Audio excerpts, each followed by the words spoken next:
this, it was never just about the degree, or it was never just about studying at a U.S. school. It was studying specifically at Harvard. That is important to me as well as my family. Yeah, it was an important conversation. And joining us now is Kyle Welch, Associate Accounting Professor at George Washington University. Great to have you on, Kyle. How will this fight affect students at Harvard, like we just heard? So there's a lot of emotional arguments being made, but those that have experience in industry completely understand what this is. This is a compliance question.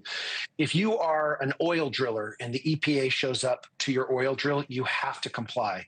If you're in a hospital and JACO shows up, you have to comply. If you own a restaurant and health department shows up, you have to comply. You comply and then you sue. And what's been requested of Harvard is basically documentations related to to international students on F1 and J1 visas. So these aren't American citizens; these are international students, and they're required by law to report any problems the students have at the school. The request has been made by the regulator.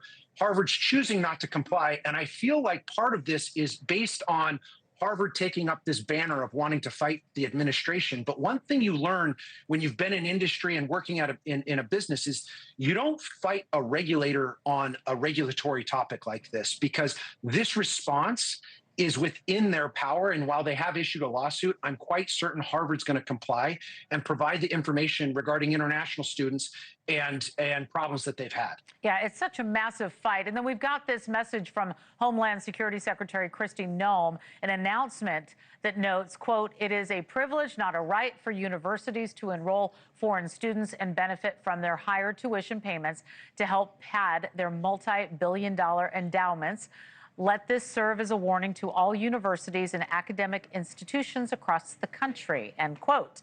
So are you concerned about the administration targeting GW?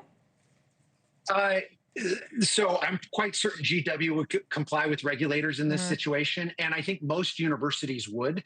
Let's be clear: they've targeted Harvard because nobody cries for Harvard.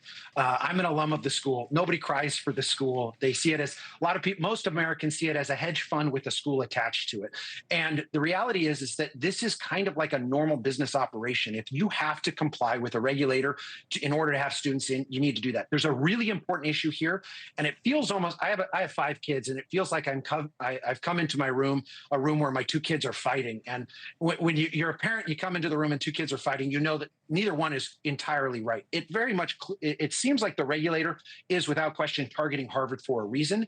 And it seems like Harvard is not doing the easy thing of complying for a reason too. There's a saying that they say in business is they say, you can lose money and people can be understanding, but you lose reputation and people are going to be ruthless. And right now, the United States is at somewhat of a risk in this, in the sense that one of the powerful things we have is that ability to be a brain drain of the world. Everyone in the world wants to come here to study, and moves like this, while they impact and they might be political hits back and forth with each party fighting each other, I think everyone loses, because the problem is that we want the smartest and brightest in the world coming here and actually making this place better.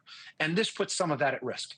And real quick, several lawmakers have warned that Trump's campaign against Harvard could actually harm the U.S. economy. A new Axios analysis notes that about 24 unicorn startup companies valued over $1 billion, were founded or co-founded by international students who went to Harvard. So how much does the U.S. stand to lose from all of this? Because you're right, a good comparison about walking into kids fighting in the room. How could this affect everybody? This is a problem that, unfortunately, everybody takes a partisan hack side to.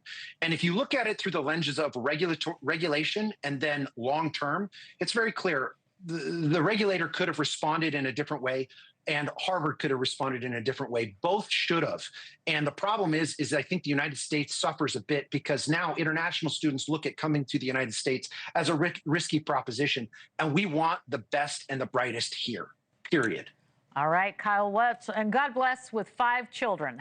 Thank you very much for weighing in today and taking us through it. Appreciate it. And Thanks. a programming